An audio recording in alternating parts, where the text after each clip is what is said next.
Hey, thank you so much for joining us at our Crosspoint Church podcast.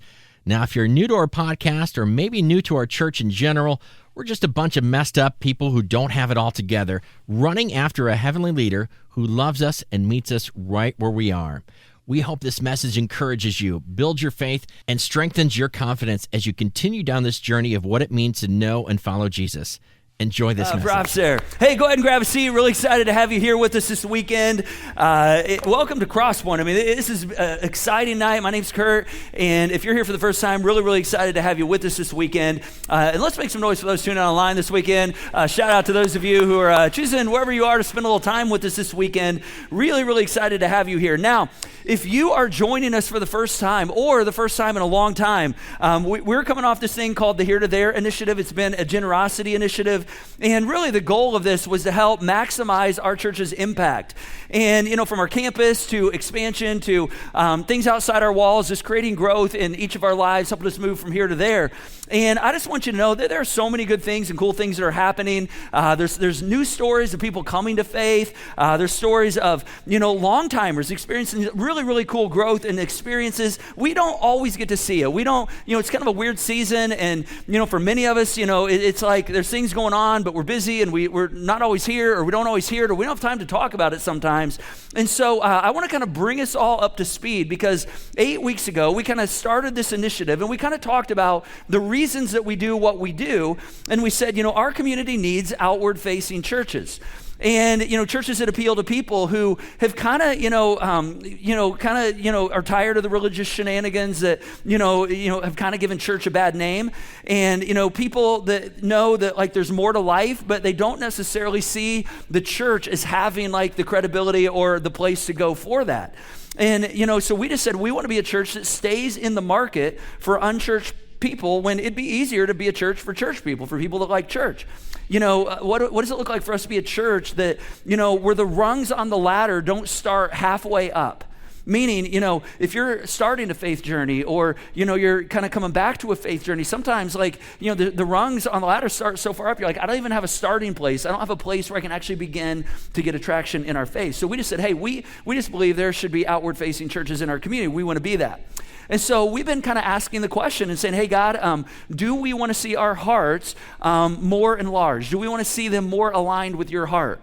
Do we want to experience more of you, more of your presence in our life? And as a result of that, when that happens, there's exponential impact that actually comes out of our lives and bleeds into the lives of others that are looking for the same. And so we had a couple goals over this initiative, and the first goal was we wanted 100% engagement, and that's kind of a very audacious goal. I'm going to be honest. I mean, most churches, it's like 20% of the people do most of the fueling for like 80% of what happens financially and with time and so on. But we just said we want to use this as an opportunity to invite people to be a part of what's happening. Many of you joined a volunteer team as a part of this initiative, to engage in some way through the Here to There initiative.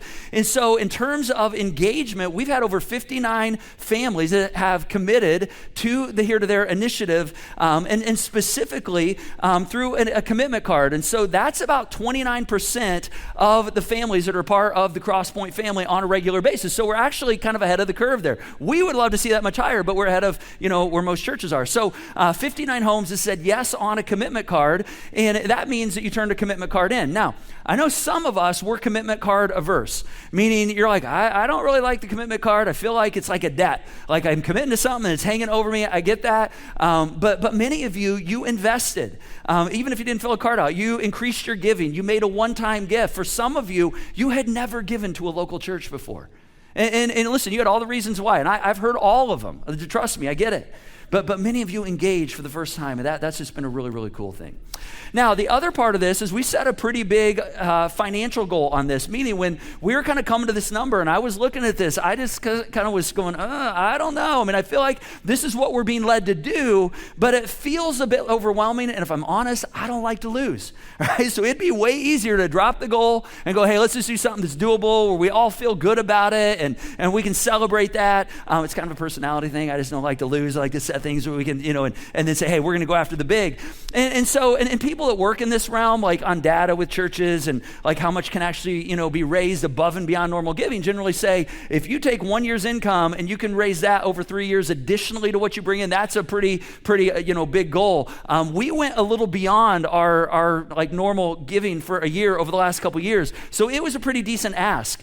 And so we just looked at the opportunities in front of us, and so we said, our goal over the next 3 years is to raise $600,000 over above what our regular giving is. And we would invest this money into 3 territories. And so what that means is the additional money combined with the money that normally comes in, that this would go into these 3 territories, and we talked about them and reviewed them. And so if you're here for the first time, I'm just doing, I'm going over all this, so you're kind of up to speed, which, we're glad you're hearing all this. And these 3 environments were immersive environments, expansion and growth, like growing deeper faith and impactful reach outside of our walls.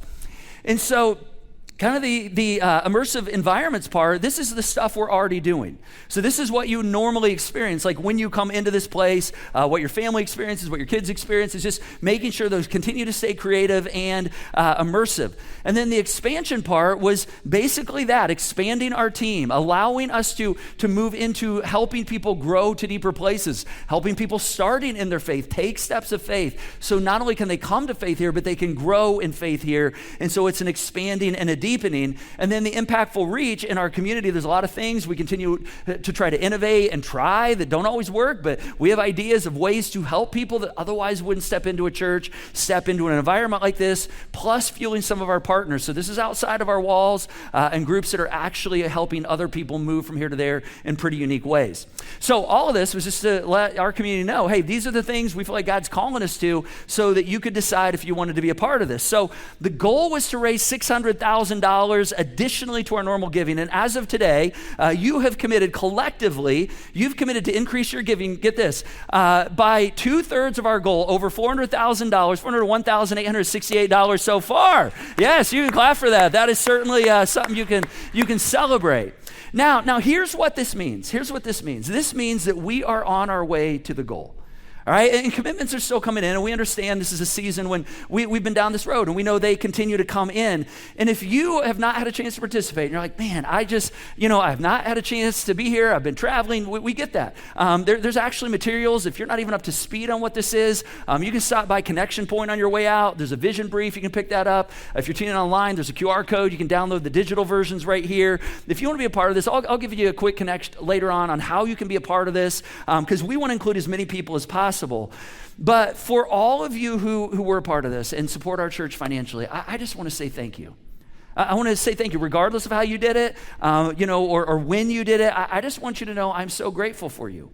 And for those of you who have increased your giving over these last few weeks, you said, hey, we want to be in on this. I want to say thank you to you as well. For those of you who watch online and you said, hey, I know I tune in and I'm not in the building, but you went to the digital commitment card and you said, hey, I want to make a commitment. I want to be a part of helping people experience what I've experienced. I want to say thank you. For those of you in the seats in the room every single week that come in here and invest in this, I want to say thank you. We could not have done any of this. None of this happens without you.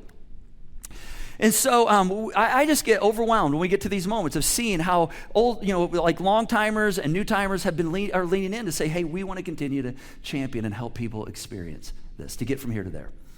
Now, I want to tell you a story, and then I'm going to get to the teaching part, but this all ties in, and it kind of connects why what we're doing is so important.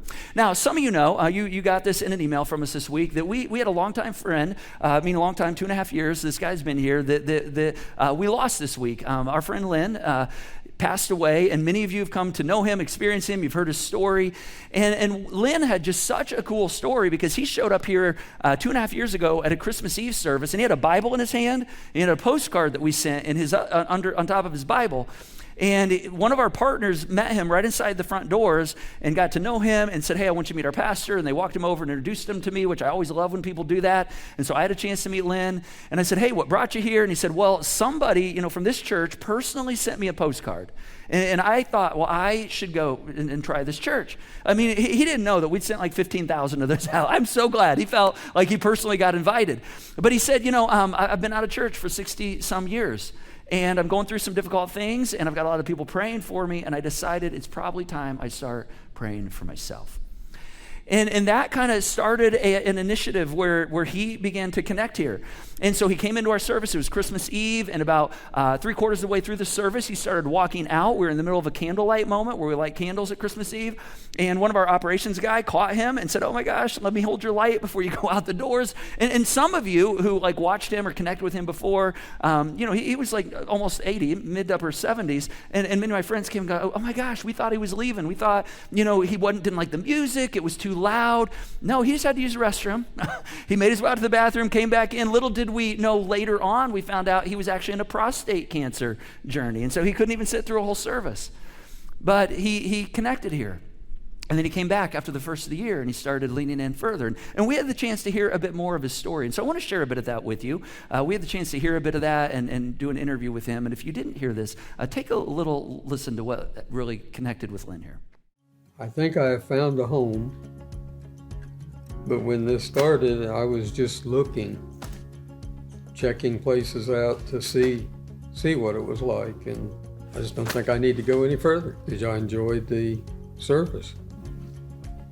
And I decided I was going to come back and see what it was like because the Christmas service is different. It gives very specifically to the birth of Jesus, and I just wanted to see what a regular service was like, and like that pretty well. I guess in a roundabout way, because of my cancer diagnosis, I have people in 12 states praying for me, and I believe in God. I believe in Jesus. I feel like I'm a Christian, but I was not a religious person. I haven't gone to church.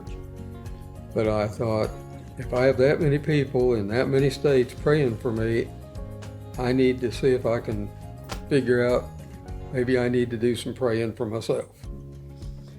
And that's what started this journey.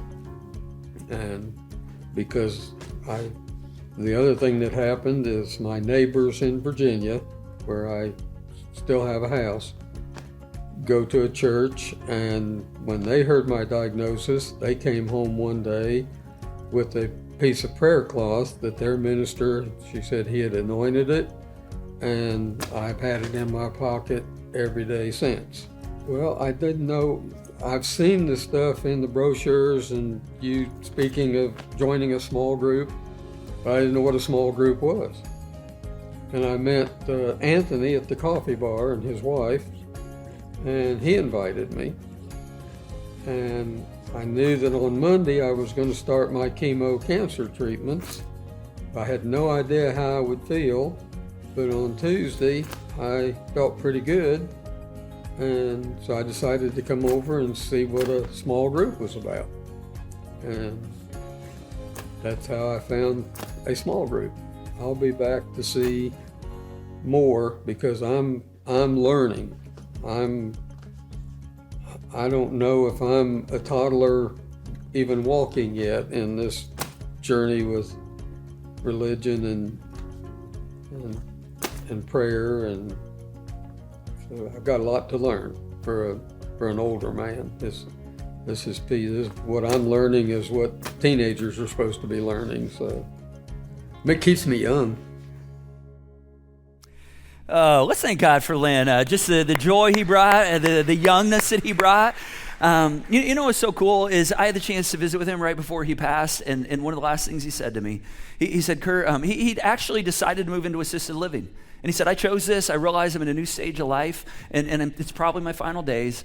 And he said, I'm not giving up. I've got to the place where I fully trust Jesus if he wants to give me some more days, but I also fully trust him if he's ready to take me. And it was a few days later after that he actually passed. And he had such a joyous couple years after he came to Christ and started growing. He said, I knew about God. I didn't know thought I was deeper in than I was. Here's his baptism day right here. If you weren't a part of that weekend, I mean, he just was such a joyous day for him. And all of this, I just want you to know, all this happened because of you. Because you were more interested in being an outward-focused church, a church, than a church for church people. And that doesn't mean that Crosspoint's just a place for new people. That means that it's for people who are interested in growing their heart for God wherever they start, whatever rung they start on. But as that heart grows, it primarily grows to be more in alignment with God's heart, which is always for people. And here's why I tell you that.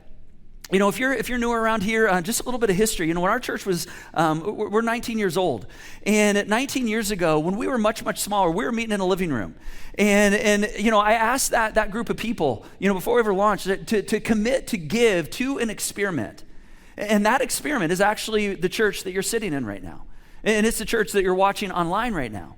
And that initial group of people, they are so glad that they said yes to that invitation, because see, every time we see a story like Lynn's, I mean, they go, wow, like we're a part of that story. I mean, we were here at the beginning. I mean, and we were even told it wouldn't work. I mean, we were even told by a lot of people, hey, people in this area, they like their church, and people like church, and a church for people that is outward facing and not church people, it's not going to work. And so we're told we'd be accused of all kinds of things, and we have been. Like, we're not a real church, all sorts of things. It still happens, all right? But 3 years from now, here's the thing, 3 years from now, as we invest this money into these 3 territories, there are going to be hundreds of men and women and children and students that are going to be grateful for you because you said yes. And so I just, again, I want to thank you for all that you're doing. None of this happens without you. All right, now to the teaching part. As I was thinking about this and kind of processing this, and just what do we talk about on Celebration Weekend? It hit me one morning. This whole idea of here to there is really an inflection point. Now, did you guys see the new wall when you came in that has here to there on it? Isn't that so cool? Let's make some noise for that. That actually got installed this week. And some of you are like, I thought here to there was over. I thought we were moving. No, this is actually really who we are. This isn't just like a 5-year initiative kind of thing. In fact, this is the heartbeat of what Crosspoint has always been. In fact, all the way back when we built this building, we had a sign out front that called this the Crosspoint Launchpad.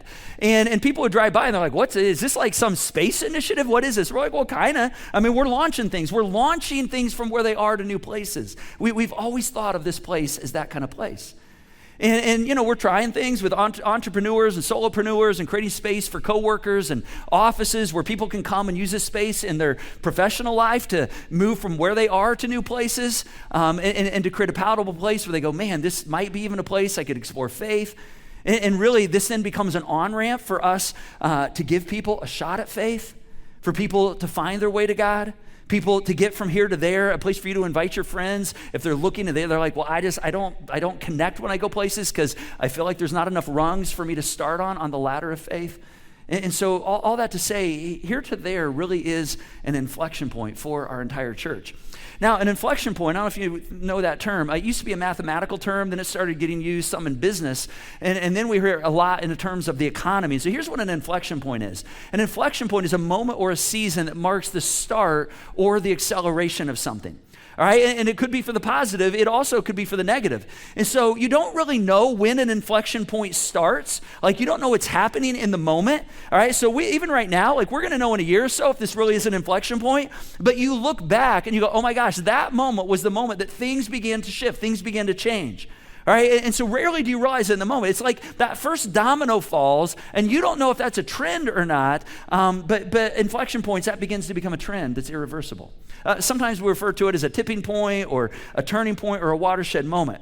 But looking back, we all can see these moments in our personal lives. You probably can look back and say, man, there were certain moments that were inflection points where something started, and that began to head in a course that was irreversible. That's an inflection point. I was actually thinking back personally this week. I was thinking about my wife, Julie. Julie and I have been together for 34 years. We dated for like 4 years. We got married 30 years ago later this month. So we're celebrating 30 years this month.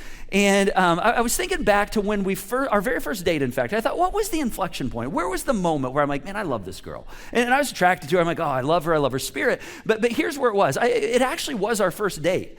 And we went out, and we had a long day. We went to dinner, and then we went to a game, and then we were going to go to a movie. And between the game and the movie, we went back to our dorms. We were at college, and I don't know if we changed to something. And we came back out to our car, and as we were walking to the car, a friend of Julie's, and I knew him as an acquaintance, but she was friends with him. He comes up and he's like, "Hey, what are you guys doing?" And we're like, "Oh, we're going to a movie." And he's like, "Oh, fun. Could I go along?" And we were like, it's kind of that awkward, like, do you just say no? Do you, like, how do you handle it? And so Julie just piped right up. She's like, "Oh, well, sure." And so about that moment, we were getting to the car, and I opened her car door to let her in, and he just jumped in the back seat through the back door, and he gets in, he goes, "Oh my God, this is a date, isn't it?" She's like, "Yeah." and it was like he didn't know what to do, she didn't know what to do, so he went on our first date with us. And you might go, well, how was that an inflection point? Well, here's why. Because see, this guy, Steve, he was a guy that was on the margins in our college community. He wasn't really included in most circles. And my wife had this way, she's always had this way of including people that are on the margins, including people that are outside the circles that are generally accepted. And while it was a bit awkward on the date, I walked away from that and I went, oh my God, I love this girl. I love that she includes people and has a heart for people that are on the margins. I think that was one of the first times I go, oh my gosh, I love this. I think I love her. And of course, we had years where we kind of developed that. That was an inflection point. 19 years ago, when we were meeting with our launch team, sitting in a living room, looking eyeball to eyeball, I remember saying to the team, "Hey, listen, Fishers doesn't need another church." And I remember everybody kind of looked at me and they're like, "Well, why are we doing this then?" And I said, "Well, actually, Fishers needs a different kind of church." And it was like, "Well, what do you mean by a different kind of church?" And we said, well, we think our community needs a church where it's okay not to have it all together. A church where regardless of what rung you're starting at, you can have a place to start." And everybody goes, "Oh my gosh, yes, we were so longing for that." That was an inflection point. Even just 2 years ago, and I know some of you lived this with us, but I'll just share this story if you weren't a part of this. We had a refinance challenge we had to navigate that got really complex, and it was a nut we just couldn't crack, and we weren't sure we were going to make it through it. And we were trying to come up with all kinds of solutions, and a bunch of our leaders, entrepreneurial thinkers, were like, "Hey, what if we get out of the box, and instead of doing conventional refinancing, we create an investment group, the Crosspoint Investment Group, and that group for the next 3 years becomes our lender in essence, like buys our loan, becomes the lender. We pay an interest, a return on their investment. And then at the end of those 3 years, we, refinance conventionally, and it gets us through a difficult interest rate season. It helps Crosspoint have a season to rebuild. And man, things were moving, and we were on a tight timeline. And get this, in about 2 months, we had raised more than half of the capital that we needed by people just investing and saying, "Hey, we want to be a part of this." And time was running out. And then all of a sudden, that wasn't the solution that God used. God actually brought a different solution way out of left field that we never saw coming. But see, here's what I think happened right there. I think it was an Abraham-Isaac moment where God goes, "Oh my gosh, I see the hearts of these people, and they're leading in, and I'm going to provide a different solution right here because you've shown me what your heart looks like." I think that was an inflection point. See, we've had tons and tons of moments like that throughout our years here at Crosspoint, and I think we're on the verge of another one right here. Time will tell.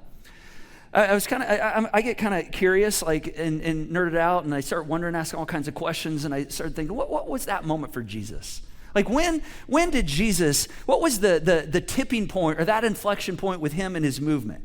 And we naturally think the resurrection, which I think that was a part of it, and I think the guys that were there were like, oh yeah, that definitely was a moment where things turned. I actually think it was a bit before that where something happened and there was no turning back. It was the first domino that actually fell. And as I was processing this, reflecting on this, I actually heard something from a guy I follow by the name of Andy Stanley. And I go, oh my gosh, what he just connected is exactly the inflection point that happened with Jesus. And so I want to kind of paint a picture on this for you, because I really think that the inflection point with the life of Jesus was when he was arrested in the Garden of Gethsemane. I mean, it was a very, very difficult moment. All right, and here's why I think that. And if you know some of the stories in the New Testament, you may have heard this before. All right, so this is right at the end of his ministry. And he tells his disciples, he says, hey, we're going to Jerusalem. And the guys are like, Jesus, this is not a good idea. Every time we go close to the hub, Jerusalem was the hub, things don't go well for you. All right, but Jesus goes, no, we're going to Jerusalem for Passover. All right, follow me. And so they're like, all right, he must know what he's doing. This must be the culmination of everything we've been working on. He must know something we don't know. On the way, he starts explaining to them, hey, when we get there, things are not going to go well. All right, basically, this is going to be like your worst nightmare is actually going to come true, and I'm going to be arrested, and I'm going to be manhandled, and if you're too close to me, man, you are going to get caught up in this. I mean, he's being very explicit about what's going to happen. For whatever reason, they don't hear that. All right, and I kind of get it, because they're like, hey, we're with Jesus. How bad could it get, right? But they don't hear it. They don't connect with what he's saying. I mean, he had all this talk of like turn the other cheek and love your enemies and blessed are the meek. I mean, all this, and they're like, oh, that's just talk. But Jesus, it's time for action. Like it's time for you to step up and like be the leader, to be the Messiah. And so maybe this is what's happening. We're going to Jerusalem. You're going to take over and take charge. And that's what they're at least thinking. And so when they go to Jerusalem, it's Palm Sunday, and of course people are excited, and they're waving all these palm branches, and people are excited to see him, and they're just thinking, man, this must be the day. All right, and so they get to the city, and there's all this drama, and there's these spies, and Jesus goes to the temple, and he teaches, and then he leaves town, and then he comes back to the temple, and he teaches again, and he leaves town again. And then it comes time for the meal. The Passover meal comes along, and they don't even know where they're going. All right, because Jesus is it's kind of been mysterious. Jesus has kept it secret from them. Finally, he says, hey, it's time to celebrate the Passover. Follow me. And so they start walking through the streets of Jerusalem. And they go to places they've never been before. They're on like back streets and alleys. And they go to this place that's an upper room, meaning somebody had loaned them a room. And it was in the upper part of their house, hence the upper room. And Jesus starts saying all this stuff that doesn't even make sense in that conversation. He says things like, hey, guys, listen, I know this is hard to believe, but shortly you're actually going to abandon me. Which meant there was probably going to be some kind of conflict. And of course, these guys are like, Jesus, man, if it comes to a fight, like we're in with you. Like we're not abandoned. We're going to die for you. And yet Jesus knew like that wasn't exactly how it was going to play out. So they finish the meal. And they leave the upper room, and they start walking back through these dark streets and through these alleyways, and they end up in this private garden known as the Garden of Gethsemane. And when they get there, there's nobody there. There's no plot to hatch in this moment. And then Jesus, he says the strangest thing. He says, guys, now that we're here, have a seat. I'm going to go over here by myself, and I'm going to pray. And you got to think the guys are like, what do you mean you're going to pray? That's what you've been doing for 3 years. You've been praying. Like this isn't, I don't think this is a praying moment. This is like, Jesus, we need a plan. We need a plan of action. We need to get going, which by the way, where is Judas at? Anybody seen Judas? Maybe that's what Judas is doing. Maybe Judas is hatching out a plan on how we're going to do this, right? So let's pick the story up right here, all right? So Jesus is off praying, and it says, then he returned to the disciples and said to them, are you sleeping and resting? He's like, guys, I'm going off to pray, and you're over here nodding off, all right? You guys are like zonked out. Look, and this, what he says next is so important right here. He says, look, the hour has come. Now, this is why this is so important, because see, multiple times Jesus had been told, hey, it's your time, your hour has come, and Jesus is like, it's not my time. I mean, even his mom, remember the miracle with like turning water into wine? Pretty much all of us have heard about that at some point. And Jesus goes, his mom comes to him and says, Jesus, it's your moment, man. They need some wine. This is your time. And he's like, Mom, it's not my time. And his mom convinces him against his better judgment, or will at least. He goes, all right, I'll do it. But he said, this isn't my time. There are people that would come to him and say, hey, Jesus, this is where you're supposed to reveal who you are. And he's like, it's not my time. So in this moment, all of a sudden, it's his time. He says, look, the hour has come. And then he bursts their bubble right here. And he undermines all of their expectations. He says, look, the hour has come, and the Son of Man is delivered into the hands of sinners. And they're like, what? Delivered? What do you mean delivered? Jesus, we thought you were the one that was going to be the deliverer. Like, we thought you were the one that was going to take over and take charge. What do you mean you're being delivered? And it goes on. It says, while he was speaking, Judas, one of the 12, arrived. All right, and Judas didn't arrive the way that everybody expected. With him was a large crowd. All right, so picture this. You have Jesus and the 11, right? And then you have Judas showing up with this large crowd right here. And they're armed, it says, with clubs and swords, like visible. Like they're armed. And they're sent from the chief priests to the elders of the people, and they're coming to arrest Jesus. Because see, Judas thought, if I can separate him from the crowd, and somebody paid off Judas to kind of, betray Jesus in this moment. And it says, in going at once to Jesus, and there's so much drama right here, Judas says, greetings, Rabbi, and he kissed him. Now, here's why he kissed him. See, it's pitch black. There's no lights. There's no, it's the middle of the night. And Judas says, this is going to be the sign. I mean, you don't have to take the whole group. Don't take everybody. Just take the one I kiss. That'll be the sign. You take him, this whole movement comes to an end. And so he kissed him. And Jesus, he pulls back, and look at what he says. This is a weird thing to say. He says, friend, which is so fascinating. Now, friend here is not used in the Greek language in a way of being friendly.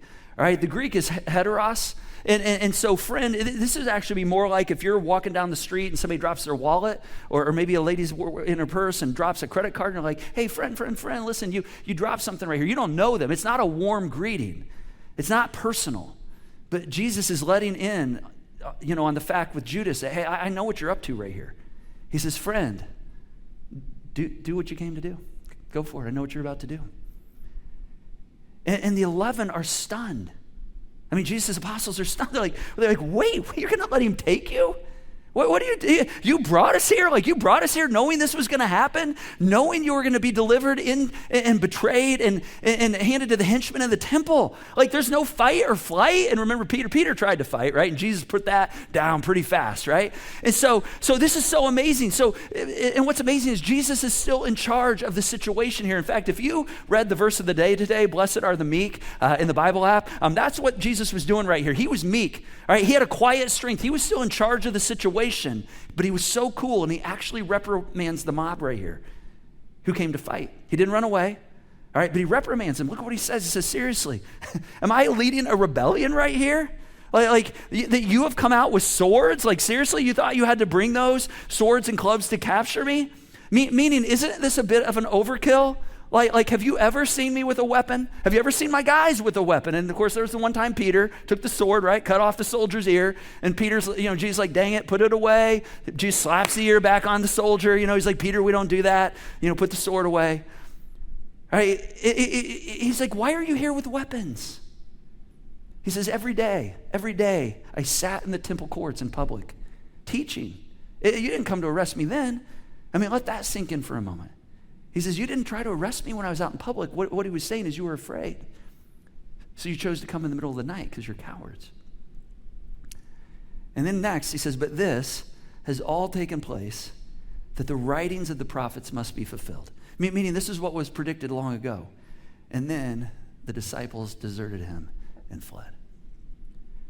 That they chose one of the two options that were available to them, at least that they thought were available. They couldn't fight, so they chose flight. And all the disciples, it says, deserted him and fled. But Jesus chose neither. Jesus, he delivered himself into the hands of his enemies, and he surrendered his life to the sinners. I think that right there, that was the inflection point. Because see, unbeknownst to anybody that was there in that moment, that this moment set in motion a series of events. This moment punctuated the kingdom that Jesus had come to establish. And it wasn't a kingdom where the king required the subjects to lay their lives down. It was one where they got to choose that, but it was one where he actually demonstrated by laying his life down for the good of his subjects. See, his kingdom was not of this world, but get this, but his kingdom was definitely for this world. And in that moment, it was established that Jesus is a king unlike any other. And after the resurrection, I'm pretty sure, like after this all played out, these guys, they gathered together, their minds were probably blown. They're like, holy cow, based on what they saw, but they were blown away by the things that began to make sense and click.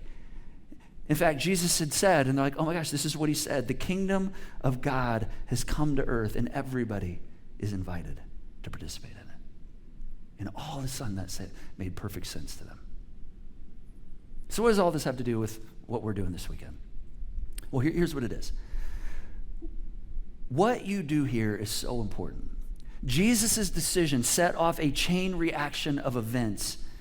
And those have touched every single generation since. They're still touching us today. That multi-generation impact continues. Do you know why? Because of people like you who have answered the call and said, I want to do for others what God, through Jesus, has done for me. I mean, you're funding an expansion movement. That's what you're doing. Not just any kind of church. You're funding the kingdom of God, the kingdom of Jesus. Listen, we're not building our own kingdom here. We're not building the kingdom of Cross Point. No, we're building the kingdom of God on earth as it is in heaven with a faith that believes that that can actually happen. A faith that has feet. A faith that does something. A faith that reaches to people and includes those in the margins. A faith that says, hey, those outside the spiritual circles, they should all have a rung to start with. So we want to create that for them. A faith that cares for people that are not like us. A faith that cares for people that are far from God. A faith that believes that God loves everybody, even if they don't love God back. But we're still going to be generous with them. Doers, not just believers. See, the truth is, we've been doing this actually for years. Right? And your generosity just continues to champion that forward. And so here's what I want you to hear as we wrap up. On behalf of the hundreds of kids and students that are going to walk in our doors over the next year, I want to say thank you. On behalf of the hundreds of individuals who are going to tune in online and maybe watch for a year or two, as some of you have, before you get the courage to walk into this place, I just want to say thank you. On behalf of the hundreds that are going to walk in our doors week in, week out and experience something and feel like this is a place where they can be curious and they can explore and it's okay to move at their own pace, I just want to say thank you. On behalf of our partners at Grace Horizon and Anderson University Multiplication Network that are developing pastors to continue this movement, I just want to say thank you. On behalf of people like Stephanie Dalton, one of our partners, who wrote me an email on commitment weekend as she sat in the seat right over here. And I want to actually read that email for you because I want you to know what we're doing. And it may not be a big deal to all of us, but I'm telling you, it's a big deal to a lot of people that perhaps you've never met. And so here's what Stephanie wrote. She said, Curt and Abby's one of our other pastors. She said, I was sitting in my seat today celebrating generosity and the goodness of God. Curt, as you said, that we can never outgive God, I was struck by a thought. These gifts are not about a building, they're about people and life change. But for me, 18 months ago, this week, it was about a building. As my dad was dying in ICU, my mom looked up at me and said, please email Curt, we want to have his funeral at Crosspoint. This building held his love and his memories and his stories for a few hours on the day of his funeral. This building was truly a sacred place for us that day. I just remember Curt telling us that this place was for our community. I love what she says right here. I love that she captured this. This space is for our community, and I got to see that walked out in a real way. God poured so much into our family because we had Crosspoint as that space. We were loved and cared for. We were checked in with, comforted. My family knew right away this building was a space they wanted. I'm so thankful for a building that's a space for people who love a generous God. And today, I was just so struck by the idea that these commitments are a part of another family's story that looked just like ours. I can't tell you how grateful I am to be a part of an outward-facing church that is for people. Doesn't mean it's easy. Doesn't mean it's always clean. Doesn't mean it's not messy at times. But a community that loves people first and works out the details second. Because that's what Jesus did, right? Remember the story that Jesus told about the moment he met the woman that was at the well getting water? All right, I shouldn't get into this. Let me tell you the real quick synopsis of it. He started a conversation with this woman, and she's at the well, and he just lets her know. He says, hey, I know you've had 4 husbands. I know you're living with a guy right now that's not your husband. I just want you to know I know all that. We can talk. We can be friends. And she looked at him, and it was almost like, she's like, what do you mean you know that? All right, like, wait a second, you're talking to me, and you know all the mess that's going on in my life. Because she thought, man, if he knew what was going on, he wouldn't talk to me. He says, no, that'll all get, just let's just talk. That'll get worked out later. I love that. And meanwhile, while we're all trying to get here and, get our kids out the door each weekend and get our coffee and, get to church, I just want you to know that all over our community, there are people that are impacted by what you do. Now, next weekend, we're gonna resume our series, Not Jesus, Things Jesus Never Said, and that's a great invite series, so I hope, not only will you return, it's one of our next steps this weekend, but maybe you want to invite somebody to come sit with you, all right? Because that's why we do series like that. And we're going to continue to bring you updates on here to there as we continue to progress and we move forward, because the kingdom of God is moving forward. But before you go, just one mention. If you haven't had a chance to participate, and if you don't even know what this is about, I want to encourage you to grab one of these vision briefings as you leave. You can go online and you can download all the materials. There's a commitment card in your weekly. If you're like, man, I haven't had time to be a part of this, I want to be a part of this, there's still time. And if you have questions, let us know, or you can go to our website and you can get all the details there. But I just want to thank you for all that you've done and all you're going to continue to do. Let me pray for us. Heavenly Father, thank you. Thank you, thank you, thank you. I'm humbled, overwhelmed, grateful. Julie and I, the last 19 years for just continuing to include us, every single one of us that are a part of this. So I just pray that you guide us, direct us, motivate us, inspire us. I pray that we would be instruments in your hand so that it's true, that the kingdom of God would be more present than it's ever been before. And we pray these things in your power and in your identity, Jesus. Amen. Thanks so much for joining us today. Take a moment to follow our podcast on your preferred platform, and be sure to download our app to stay informed on everything happening here at Crosspoint. And if you like what you heard today, don't hesitate to share it with a friend that might need to hear it too.